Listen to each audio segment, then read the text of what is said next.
Today, our first look at some tense moments in downtown Orlando when an officer started shooting at a driver trying to get away from police. OPD released the body cam just a few hours ago, and Wes Stuart Moore live in studio to break down what happened. Stu. Jesse and Nancy, I've got to walk you through this video because it's stunning to see. This all started in a parking garage downtown and ended with that driver ramming into a police car. The whole scene playing out in a matter of minutes on October 27th. All right, let's start in the parking garage. That's when bike officers woke up to that white car you see there. Police say the driver ignored their commands, backed out, and got out of there. Flash forward a few seconds, officers are waiting at the exit to try and get that man to stop, but he would not, turning out of the garage and then intensely speeding off. You can see the police officers on the bikes there trying to get after him. Next clip, watch as he speeds through the streets in the intersection of Orange and Pine as people are walking along the side of the road. You can also see towards the end, one man moved out of the way just in time. Moments later, police again try and put this all to a stop.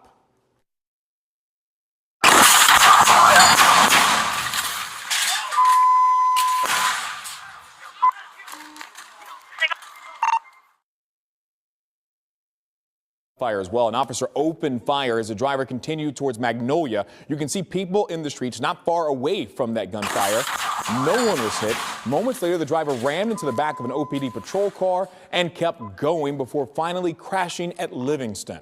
Police say the suspect, Cliff Francois, hopped out of that car and tried to run away, but was arrested. We checked in this afternoon. He remains in jail. Before this, Orlando police say Francois had been arrested 11 times for different felony offenses. Nancy and Jesse, back to you. I ain't gonna lie, these glasses look silly, but I like what they do. This is my hometown, you know, so I was like, oh, it caught my attention. I saw, oh, police shooting. Let's see what happened now. As we saw from the video, if you're running, if you're trying to get away that hard, that bad, right? That aggressively, where he had no regard for anybody. The cop told you the cop on the bike told him to stop. And as you saw from the CCTV, he almost hit somebody else, almost went over and then killed people right in downtown Orlando, which is about 45 minutes away from here, maybe. An hour, maybe an hour. I think it's 45 minutes. You clearly you were gonna get shot at.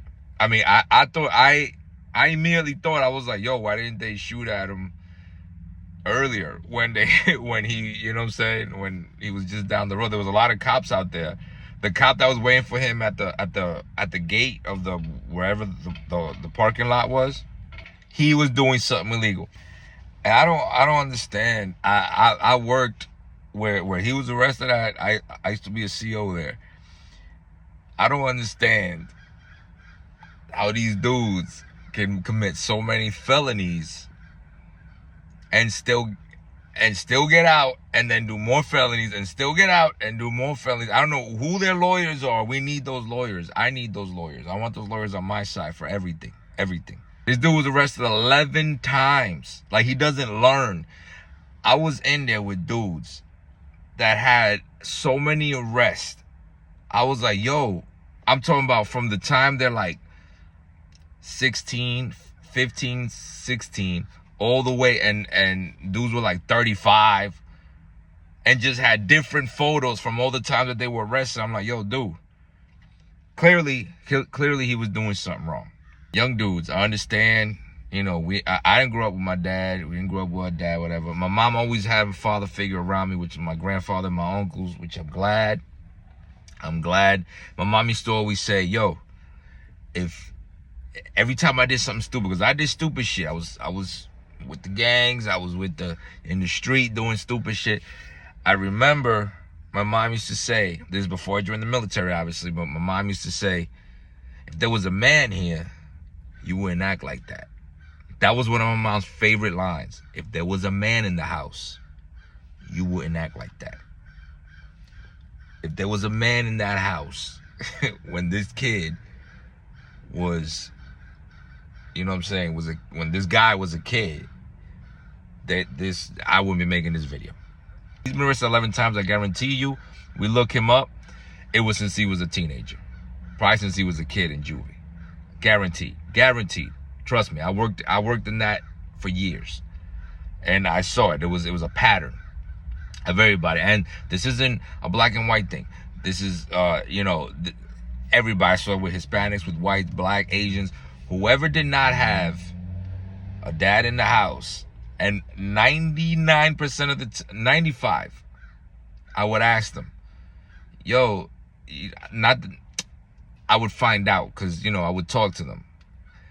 They were like, nah, my pops wasn't never home. Nah, my pops left. Nah, my mom put my father in jail. Nah, my dad was in jail, or whatever. You know what I mean? So dad wasn't in the house.